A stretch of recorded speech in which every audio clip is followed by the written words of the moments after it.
আসসালামু আলাইকুম। কী অবস্থা সবাই, কেমন আছেন? আলহামদুলিল্লাহ আমরা ভালো আছি। আজকে ছুটির দিনের একটা ব্লগ নিয়ে আসলাম। ছুটির দিন মানেই একটা ব্যস্ত দিন। দেখা যায় যেন অফিসিয়াল কাজ, এরপরে বাইরে ঘোরাঘুরি বা কেনাকাটা, বাজার সব কিছু নিয়ে ব্যস্ত একটা দিন পার করি। হাজব্যান্ডের যেহেতু সপ্তাহে 2 দিন ছুটি থাকে, দেখা যায় যে 4-5 দিন কাজ থাকে, সেহেতু আপনার ছুটির দিনে সবগুলা কাজ করা হয়। সারা পুরা সপ্তাহ দেখা যায় যে কাজ ওই 2 দিন ছুটির দিনে করতে হয়। তো চলেন আপনাদের সাথে শেয়ার করি আজকে সারাদিন কি করলাম। প্রথমে মেয়েকে স্কুল থেকে নিয়ে আসলাম, এনে রেডি করাই, এরপরে এখন বের হয়ে গেলাম। এখন চলে আসলাম বাস স্টেশনের দিকে। এখন আপনার বাসের জন্য ওয়েট করতেছি। সবাইকে বলতেছি আমার ভয়েসটা একটু দৃষ্টিতে দেখবেন, কারণ যেহেতু আমি নতুন ভিডিওতে ভয়েস দিতেছি, একটু নার্ভাস ফিল করতেছি, একটু ক্ষমাসুন্দর দৃষ্টিতে দেখবেন, এই আর কি। এখন বাসের জন্য ওয়েট করতে করতে বাস আসলো। এরপরে এখন বাসে উঠে পড়লাম, মেয়েকে দিলাম টিকিট পাঞ্চ করতে। মেয়ে এখন টিকিট পাঞ্চ করে নিল, কারণ টিকিট যদি পাঞ্চ না করি, যদি কন্ট্রোল উঠে তাহলে জরিমানা করবে। এই কারণে প্রথমে উঠে আপনার টিকিট পাঞ্চ করে নিলাম। আজকে যাব একটু আপনার সেন্টারের দিকে, কিছু বাজার, এরপরে আপনার মেয়েকে নিয়ে একটু ঘোরাঘুরি। বড় মেয়ে ছোটো মেয়ে দুইজনে দেখা যায় যে ঘোরাঘুরি করতে পছন্দ করে। আমরা হাজব্যান্ড ওয়াইফও ঘোরাঘুরি করতে পছন্দ করি, যেহেতু আপনার সপ্তাহ অন্যান্য দিন কাজ থাকে। ওই যে 2 দিনে বের হন পরে আপনার সপ্তাহে 2 দিন তো একদম মাস্ট বি বের হই। দেখা যায় যে সেটা হোক ঘোরার ক্ষেত্রে, হোক কাজের ক্ষেত্রে, ওই 2টা দিন দেখা যায় যে সব সময় আপনার বাইরে থাকা পড়ে। আর ছুটির দিন আসলে কার কাছে কেন ভালো লাগে জানি না, কিন্তু আমার কাছে ভালো লাগে যে একটা দিন আমাকে রান্না করা লাগবে না। কারণ একটা দিন ওই দিন ছুটির দিন দেখা যায় যে বাইরে খাওয়া দাওয়া করি, এই কারণে আপনার বাসায় রান্না করা লাগে না। এই কারণে আমার কাছে ওই দিনটা অনেক ভালো লাগে। এই তো এখন আপনার চলে আসলাম সেন্টারে। যাক, আপনাদের সাথে একটু মজা করলাম।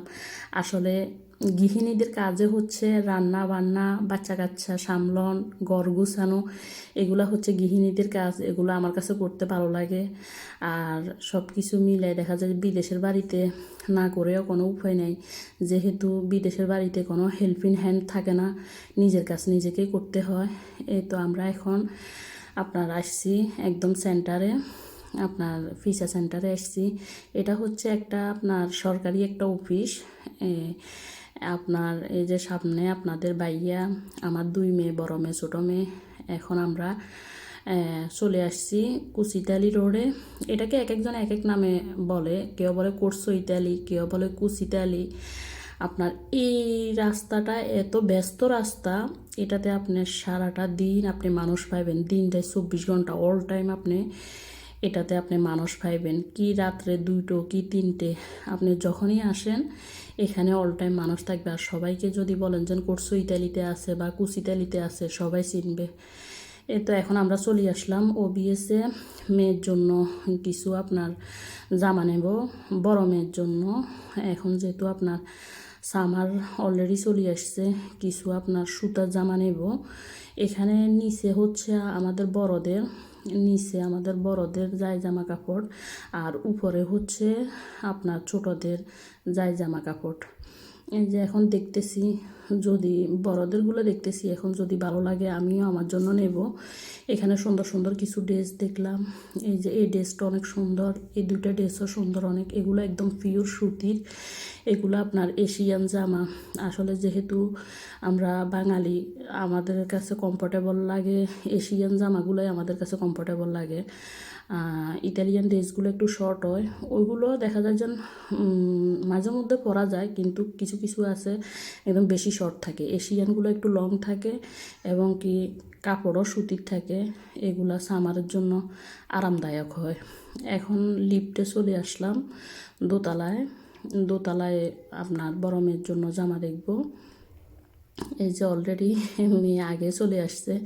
এখানে বাচ্চাদের কিছু ছোট ছোট সানগ্লাস, এখানে উপরে একটার ভিতরে শপ আছে, একটা শপের ভিতরে সব রকমের, এক সাইডে দেখা যায় যে জামা কাপড়, এক সাইডে জুতা, এরপরে এক সাইডের আবার একদম নিউবর্ন যেসব বেবি আছে ওদের জামা কাপড়। এই যে এখানে এই জামাগুলো হচ্ছে আপনার একদম পিওর সুতি, এগুলো আপনার মেড ইন বাংলাদেশ, আপনার একদম পিওর সুতি এবং কি সামারের জন্য কমফোর্টেবল একটা ড্রেস। তো আমি এখান থেকে আমার মেয়ের জন্য এখান থেকে একটা আর এখান থেকে একটা, দুইটা ড্রেসে নিয়ে নিলাম।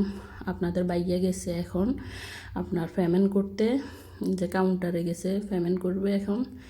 এই যে এখান থেকে এখন পেমেন্ট করে আবার চলে আসলাম কফি শপে। আপনার ভাইয়া কফি খাবে, হালকা পাতলা নাস্তা করবে, সাথে আমিও নিলাম কফি।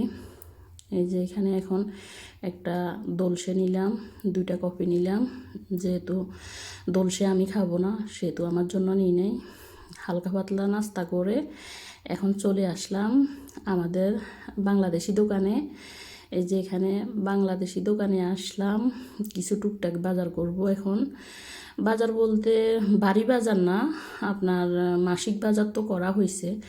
এখান থেকে এখন নেব আপনার সবজি, তারপরে কাঁচামরিচ, আপনার সবজির ভিতরে নিলাম পটল, ভেন্ডি, তারপরে ওই দিন আসলে তেমন একটা সবজি কিছু ছিল না, তাই আপাতত এগুলাই নিলাম। এরপরে টুকটাক আপনার দেখা যায় আরও কিছু নিছি, ওগুলো দেখানো হয় নাই।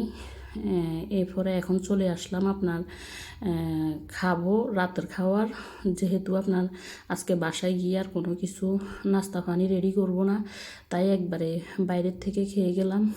এখানে আপনাদের বাইয়া নিছে চিকেন ফ্রাই, আমরা নিছি আপনার বার্গার, আমার বড় মেয়েও বার্গার নিছে, আমিও বার্গার নিছি।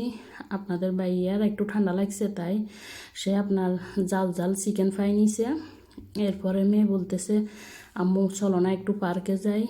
তো কি আর করা, বাচ্চাদের আবদার মিটাতে চলে আসলাম আবার পার্কে, কারণ যেহেতু বন্ধের দিন বাচ্চারাও দেখা যায় যেন সপ্তাহে দেখা যায় যেন 5 দিনে আপনার সারাদিন স্কুলে থাকে, সকাল 8টায় যায়, সেই বিকাল আবার 4টা 10-এ বাসায় আসে, সারাদিনই স্কুলে থাকে। আবার দেখা যায় যে স্কুল শেষ করি আবার আরবি পড়তে হয়, সারাটা দিন একটা বাচ্চারাও একটা ব্যস্তর ভিতরে থাকে, দেখা যায় যেন সারাদিন স্কুল করা, স্কুল থেকে আসি তাড়াহুড়া করি, 2টা খাবার খাই, এরপরে আবার দেখা যায় যে আরবি পড়া।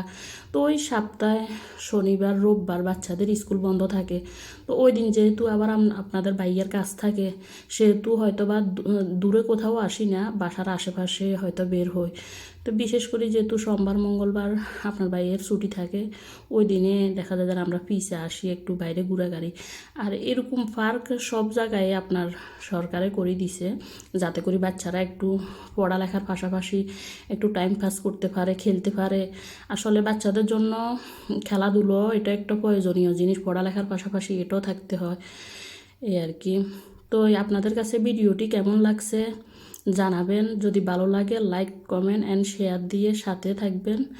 আর হ্যাঁ, আমি তো আগে বললাম আমি নতুন ভয়েস দিতেছি, ক্ষমা সুন্দর দৃষ্টিতে দেখবেন। আল্লাহ হাফেজ।